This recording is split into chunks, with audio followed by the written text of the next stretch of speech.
everything returns to Allah, and birds return while leaving behind beauty.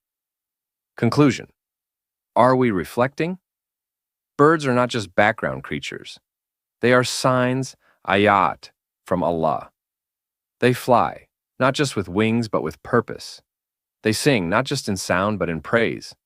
And they serve as a mirror to us, to reflect, to remember. Next time you see a bird soaring, don't just say, wow. Say, Subhanallah, because the one who holds that bird in the sky is the one who holds your heart steady in every trial.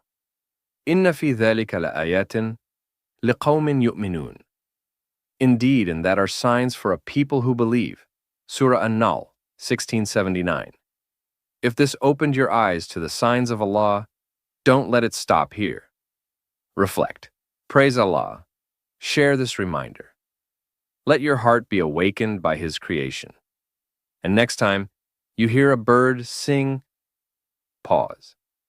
And remember the one who gave it a voice.